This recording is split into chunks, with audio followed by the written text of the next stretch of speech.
How was he as a dad compared to your mom?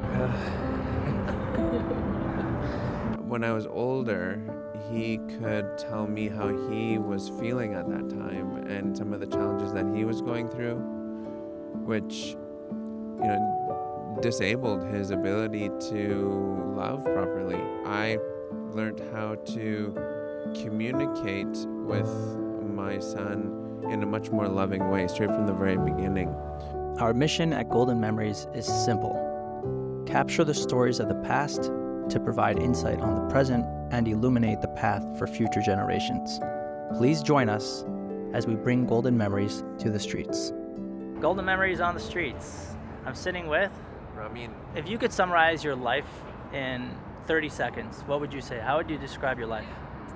My life has been very colorful, quite interesting. There has been definite ups and downs. Some could even classify it as challenging, but through the challenges, it's shown me a lot. Yeah, how to live, really. Do you feel comfortable sharing an example of like a challenge that you grew from? One is that I come from a mixed family, so part of my family is from the Middle East and the other part is from the West, and that posed a lot of challenges just in the home in terms of parenting style, which becomes hard to know where to go next, and then even out picturing into the world how you're received. It's always a challenging thing. People don't really know how to take you. Where was your dad from and where was your mom from? My dad is from Iran, and my mom is from Canada. Yeah, and she comes from British roots. Your dad, what was his culture like? How was he as a dad compared to your mom?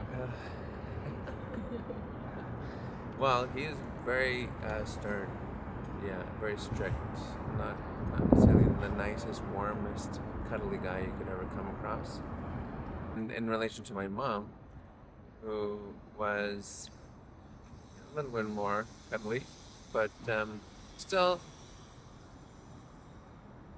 well, I mean, she was a nurturer, but it was challenging to do that fully in her way because of the cultural difference. Do you feel your dad loved you? I do. I do. Not at the time, I didn't actually. Yeah.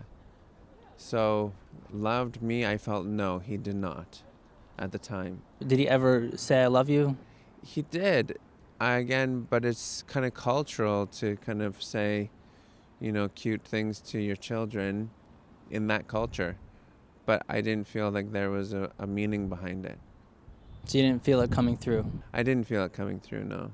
You said that later on your perspective on that changed. Because then when I was older, he could tell me how he was feeling at that time and some of the challenges that he was going through, which, disabled his ability to love properly. Are you comfortable sharing a little bit more about that, like the background that he came from and why it was hard for him to express his love to you? Military family, multi-generational military family, ways of connecting and communicating with the younger generation, a lack of exposure really to proper parenting and expectation, extreme expectation, which drives up stress and in all directions. Do you have any kids? Yes. How was your experience as a father to your kids? It was very different. Yes. So, and that's where the learning piece came in, where I learned how to communicate with my son in a much more loving way, straight from the very beginning.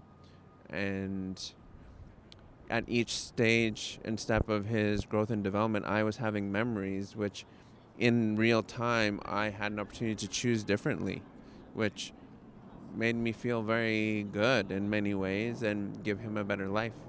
Do you remember when you became a dad? I do. Can you describe that moment? We had a C-section, so I was the first person to hold my son, and it was an overwhelming feeling. Yeah, it was beautiful. It was what I wanted. So, Could you put it in words? I know it's hard. When you held your son for the first time. There was a glowing warmth that came over my body, profound peace, uh, and a stepping into a greater phase of being an adult, being a man. Mm-hmm. How many children do you have? One. Mm-hmm. Do you have grandchildren yet? Not yet. No. If you were to share one message to your grandchildren, what would that message be? Mm.